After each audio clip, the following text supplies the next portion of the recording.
Nathan, you've had 2 weeks to prepare. How have you found it with half the group missing? Well, look, we've done some good work, and it's important that it's not, an easy sort of couple of weeks. We've worked them hard the first week that they were off, and then this week we've done a lot of sort of tactical work. Really, we've had them all back sort of Thursday, so it's not ideal in terms of preparation for the team, but we've had to do it. An opportunity to regroup and look back at the opening 6 games of the season. What have you taken from that? Well, mostly disappointment, really. If I'm honest, we've been nowhere near where we've needed to be in terms of points-wise. Performances on, you'd probably say 4 to 6 games performance levels were good, 2 not so good, and I said we've made a lot of errors. Now we have to just cut those out. Now that's not going to continue, I know that, and then we just got to make sure that when we do put in the performance, then we take our chances and we win game.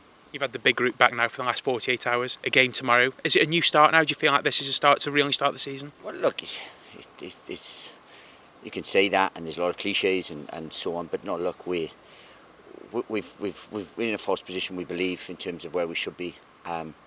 Yes, we've lost games that we felt we shouldn't have, but we've lost them at the end of the day, so we have to make sure we arrest that.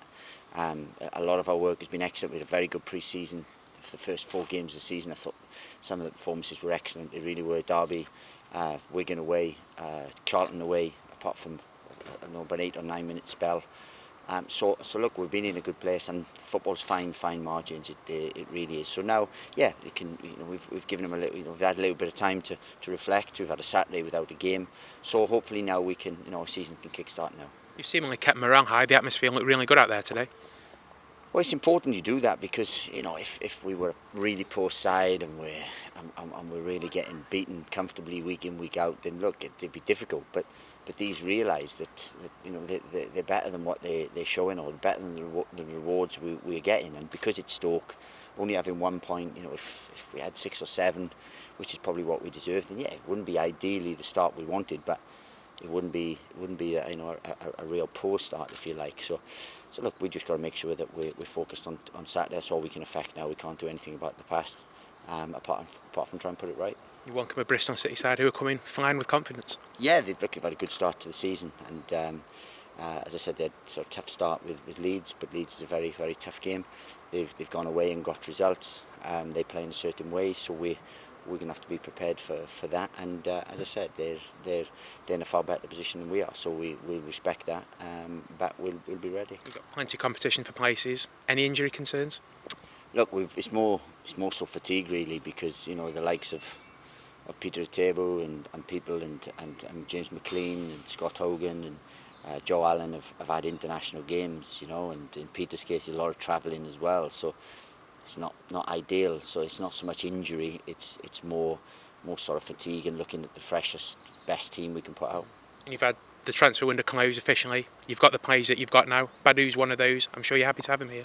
Yeah, look, we are. We never wanted to move Badou on, but obviously Badou has certain ambitions, and like everyone does, really, they want to play at the top league. But he's, since the window's shut, he's been excellent. We were in a position where we couldn't really use him.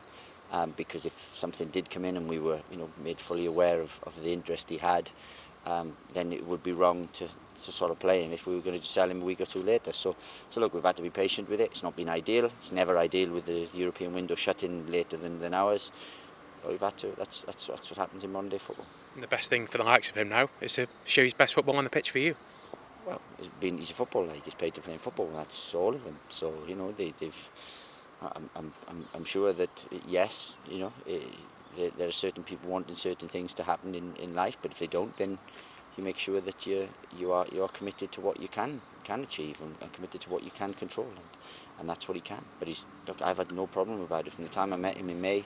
I met him in May when he came back from Turkey for a brief spell, and I always found him a very amiable young man. And yes, I know he has certain ambitions, but he always portrayed those in the best way. And now we have him in our building. You share those ambitions. You want to be successful. Well, of course, we do this, and I said it's tough saying that now from the position we're in, but we know what we have here, and it's just getting the best out of it.